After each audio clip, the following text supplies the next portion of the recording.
Assalamualaikum warahmatullahi wabarakatuh. Saya Sinta Dayana, mahasiswi Pasca Sarjana Universitas Negeri Semarang. Pada kesempatan kali ini, saya akan menyampaikan terkait hasil kajian saya yang berjudul Gambaran Masyarakat Miskin dalam naskah dramaturg Mata Air karya Bambang Widoyo SP. Nah, pada kesempatan kali ini saya akan menyampaikan terkait beberapa hal. Yang pertama adalah sinopsis naskah dramaturg Mata Air karya Bambang Widoyo SP. Yang kedua adalah latar belakang masalah, relevansi penelitian, dan juga tujuan dari penelitian. Yang ketiga adalah metode penelitian. Yang keempat adalah hasil analisis penelitian. Yang kelima adalah pembahasan, dan yang keenam adalah kesimpulan. Memasuki pembahasan yang pertama, yaitu terkait sinopsis naskah dramaturg Mata Air karya Bambang Widoyo SP. Nah, naskah dramaturg Mata Air ini berawal atau menceritakan terkait sebuah perkampungan Magersaren. Magersaren ini adalah awalnya adalah sebuah perumahan milik dari Dendarsa. Namun karena banyak yang membutuhkan, akhirnya Dendarsa ini menghibahkan tanahnya ini sebagai tempat tinggal para masyarakat miskin perantauan. Akhirnya menjadi perkampungan kumuh di pinggir kota. Nah, akan tetapi kemudian Dendarsa ini meninggal dunia, dan kemudian Magersaren ini menjadi ahli wariskan kepada istri dan anaknya. Nah, akan tetapi istri dan anaknya ini justru malah memasang tarif sewa kepada masyarakat yang tinggal di Magersaren dan bahkan menaikkan harga tersebut. Padahal mereka ini adalah hanya seorang buruh serabutan yang tidak menentu gajinya. Dan jika mereka tidak bisa membayar sesuai dengan harga yang ditentukan, maka tidak segan-segan anak dan istri dari Dendarsa ini mengusir mereka dari perkampungan. Nah, sampai suatu ketika Magersaren ini ingin dijual oleh anak dan istri dari Dendarsa karena nantinya akan dibangun gedung-gedung tinggi milik para penguasa. Akan tetapi warga Magersaren ini tidak mau pergi dan meninggalkan tempat tinggalnya karena mereka juga tidak memiliki rumah, atau artinya mereka akan menjadi gelandangan. Karena mereka tidak mau, akhirnya anak dan istri Dendarsa ini memasang strategi supaya mereka mau pergi dari perkampungan Magersaren, yaitu dengan cara membakar seluruh Magersaren.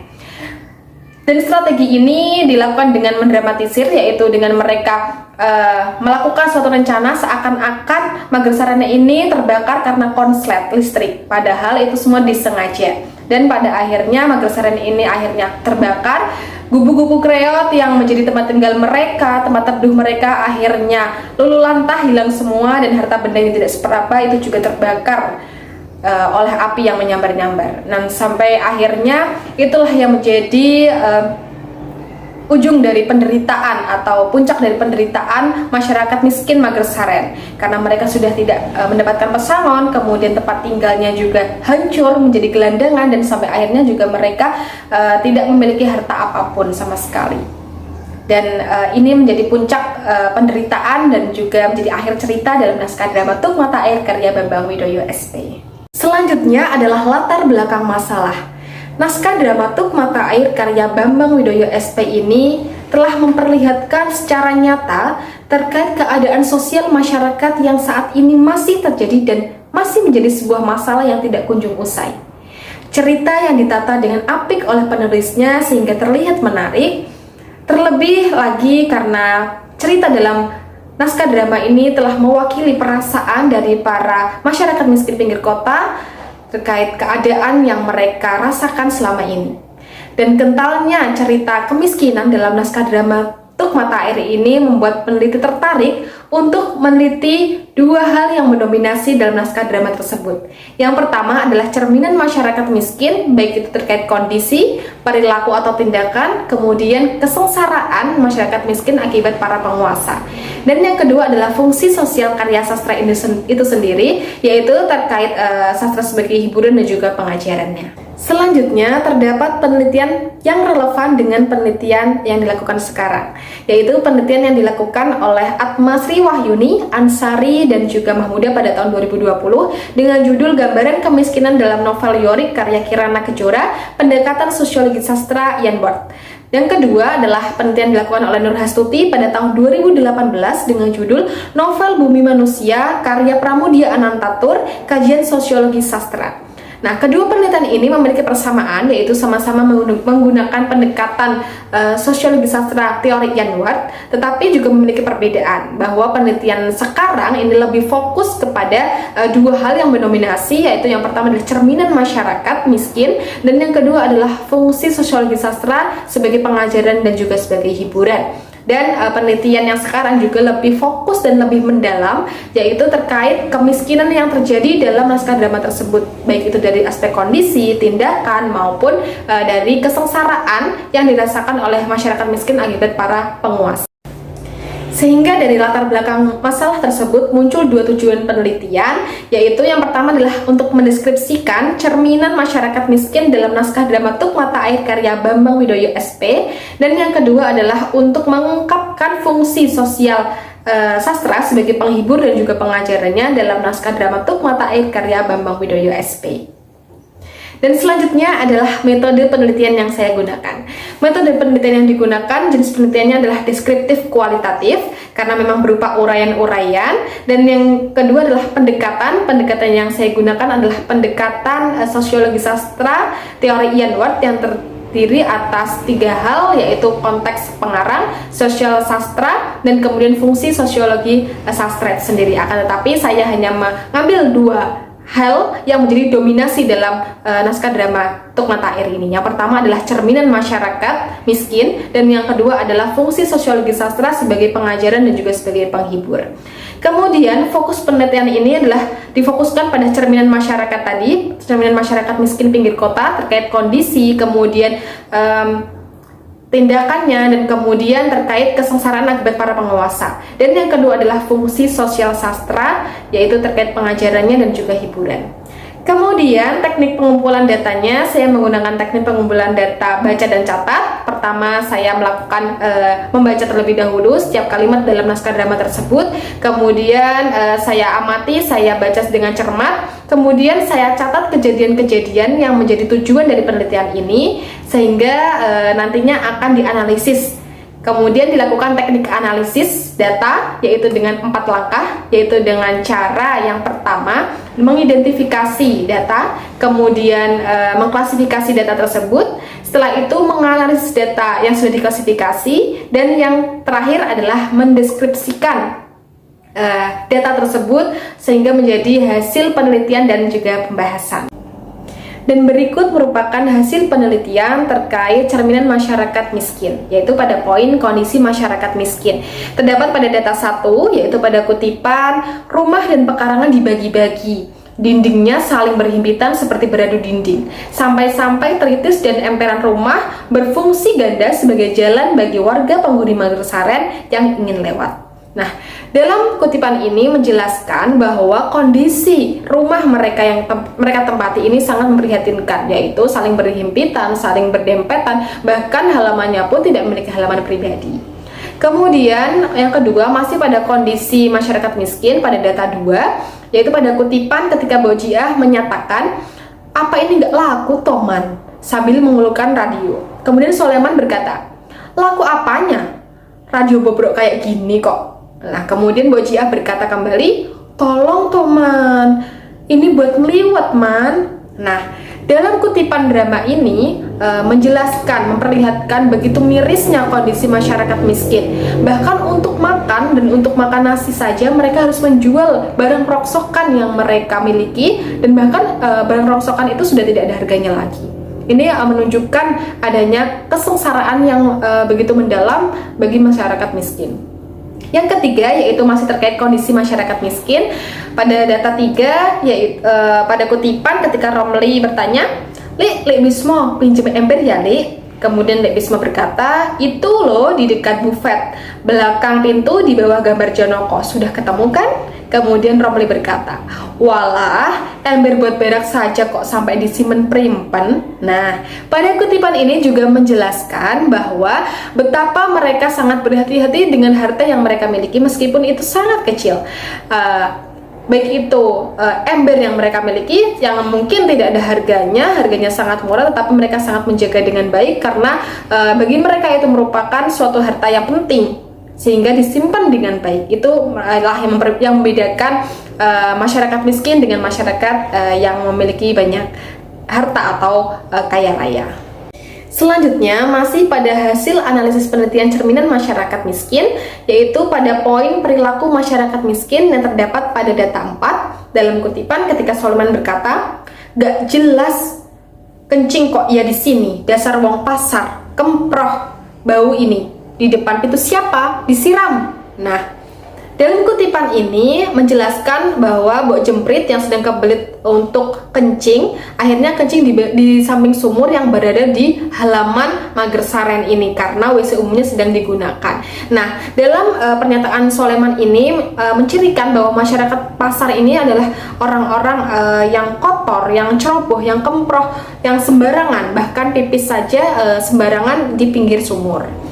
Kemudian pada poin kedua, yaitu pada penderitaan masyarakat miskin karena para penguasa, ya ini terdapat pada data 5 ketika Menik berkata, "Minggat aja sekalian kalau nggak bisa bayar, yang mau tinggal di sini itu masih banyak, minta diusir apa bagaimana?" Kemudian Bibit berkata, "Nah, kalau jadi diusir tambah satu lagi." Kemudian Romli juga berkata, "Jadi sudah 4 sama bulan kemarin, berarbrul ngusir orang kayak nyabutin rumput." Nah, dalam pernyataan ini juga menjelaskan bahwa para penguasa, yaitu Menik sebagai penguasa dari Magersaren karena dia sebagai ahli waris dari Dendarsa, dengan seenaknya mengusir para masyarakat Magersaren untuk keluar dari Magersaren karena tidak bisa membayar uang sewanya. Nah, tanpa punya hati, tanpa punya belah kasihan, dia mengusir seenaknya sendiri. Itu menjadi penderitaan dari masyarakat miskin. Selanjutnya, masih pada hasil penelitian terkait cerminan masyarakat miskin, yaitu pada poin penderitaan masyarakat miskin karena para penguasa. Terdapat pada data 7 pada kutipan ketika Bibit mengatakan, "Bandar-bandar besar sana pada butuh tempat untuk menjalankan duit. Sini itu besok jadi bank, apa jadi plaza, apa jadi pabrik, apa jadi hotel, apa jadi lapangan golf." Kemudian Bibit juga berkata kembali, "Lah iya, yang sudah kaya ini akan semakin bingung menghabiskan uangnya, sedangkan yang melarat ini bakal semakin menggap-menggap." Dalam pernyataan ini semakin menjelaskan bahwa Magersaren yang ketika akan dijual nanti akan dibangun gedung-gedung tinggi yang menjadi keuntungan yang besar bagi para penguasa, sehingga yang kaya akan semakin kaya dan yang miskin akan semakin menderita. Kemudian selanjutnya masih pada poin penderitaan masyarakat miskin karena para penguasa, terdapat pada kutipan data 8 dalam kutipan ketika Bibit berkata, "Lah ya ini yang mengherankan, mencurigakan. Lelaki tadi di dalam rumah agak lama, terus sebentar kemudian listrik dipadamkan. Setelah sore Menik dibawa pergi diam-diam biar nggak ketahuan. Selang sebentar rumah Menik terbakar. Ini seperti ada yang ngatur, ada yang buat." Kemudian Solomon berkata, "Jelas sengaja dibakar." Dan Bibit berkata kembali, "Ya itu yang dituju, semua biar pada pergi, diusir, digusah pakai api." Nah, dalam kutipan ini menjelaskan bahwa terkait Magersaren yang mau dijual, sehingga Magersaren ini dibakar oleh Menik, oleh para penguasa pemiliknya, karena dia merasa memiliki, merasa menguasai, sehingga mereka mengusir dengan cara membakar seluruh harta benda dan juga rumah rakyat yang mereka selama ini tinggali. Dan ini menjadi sebuah gambaran dan kesengsaraan bagi masyarakat miskin. Selanjutnya adalah hasil analisis penelitian terkait fungsi sosial karya sastra itu sendiri, yaitu pada poin karya sastra sebagai penghibur dan juga pengajarannya. Terdapat pada data 8 dan juga data 9 pada kutipan Bibit yang menyatakan, "Asal ada yang dituju, meskipun cuma gubuk reot, bagaimanapun juga manusia itu ya cuma butuh tempat buat meletakkan beban pikiran, buat tempat istirahat." Nah, dalam kutipan tersebut menjelaskan bahwa masyarakat miskin pinggir kota sebenarnya tidak membutuhkan sesuatu yang mewah, tetapi mereka hanya membutuhkan kebutuhan primer, yaitu memiliki tempat tinggal yang layak, walaupun hanya sekadar gubuk reot, kemudian bisa makan setiap hari dan juga memiliki pakaian. Kemudian pada data 9, yaitu pada kutipan yang menyatakan ketika Leibismo berkata, "Kita semua percaya kalau warga Magersaren tidak akan melupakan almarhumah Mbah Kawit yang kawentar kondang tidak pernah lupa untuk membantu, mulai dari mencuci piring, kemudian menunggu dan mengudak nasi, menjemur intip dan sisa nasi basi, tunggu rumah, ngomong anak, kalau orang tuanya sedang pergi." Nah, Dari kutipan tersebut semakin menjelaskan bahwa meskipun mereka hidup serba keterbatasan, tetapi mereka tetap saling membantu, meskipun itu bukan keluarganya, tetapi mereka saling membantu dan saling menjaga satu sama lain. Setelah saya sampaikan hasil analisis data, maka sekarang saya akan membahasnya, yaitu yang pertama, pada kondisi masyarakat miskin dalam naskah drama Tuk Mata Air merupakan cerminan masyarakat. Hal ini tadi seperti yang sudah dinyatakan terkait kondisi rumahnya yang sedang berhimpitan, kemudian temboknya saling berdekatan, bahkan halamannya pun digunakan untuk bersama, kemudian ketika mau makan juga harus menjual barang-barang rongsokan. Ini menjadi kondisi cerminan masyarakat yang saat ini masih terjadi. Hal ini dibuktikan dalam berita kompas.com dengan judul "Di balik gedung mewah Jakarta banyak kawasan kumuh tak tertata". Nah, pada berita ini berisi mengenai kesenjangan sosial, bahwa di kota yang katanya hidup di kota penuh dengan gedung-gedung mewah, ternyata masih ada sekelumit di pojok-pojok kota yang mereka masih hidup di gubuk-gubuk reot, bahkan untuk makan saja itu susah. Ini diceritakan dalam atau diberitakan dalam kompas.com. Kemudian selanjutnya terkait perilaku masyarakat miskin dalam naskah drama tersebut. Dalam naskah drama Tuk Mata Air juga mencerminkan keadaan masyarakat yang saat ini terjadi.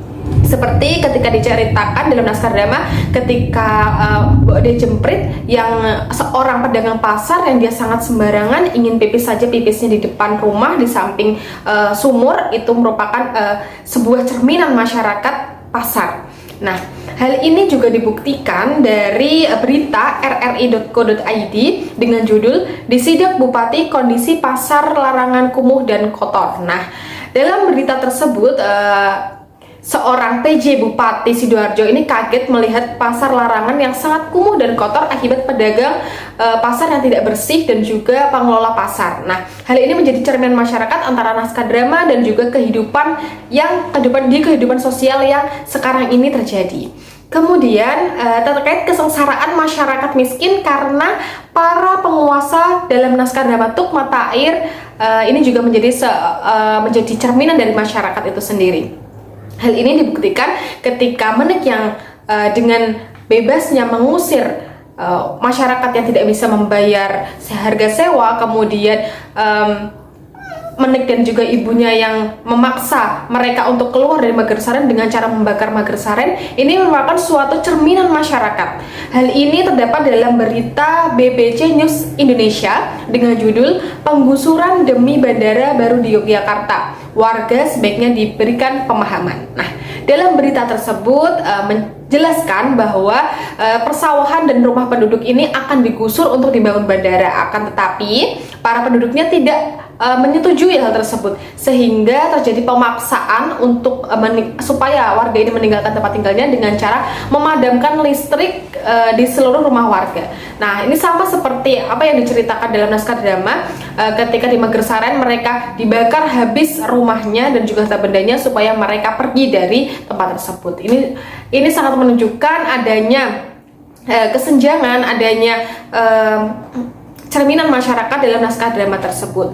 Nah, dari cerminan masyarakat tersebut, akhirnya dari berbagai peristiwa dalam naskah drama Tuk Mata Air terkait kondisi, kemudian perilaku, kemudian kesengsaraan yang terjadi, akhirnya hal ini melahirkan suatu fungsi sosial karya sastra, yaitu fungsi terkait meskipun mereka hidup di keadaan yang kekurangan, tetapi mereka tetap saling membantu antara satu sama lain. Selain itu, mereka juga tidak bersifat individualis, mereka saling menghargai dan saling membantu satu sama lain, meskipun mereka juga hidup di tengah kekurangan itu.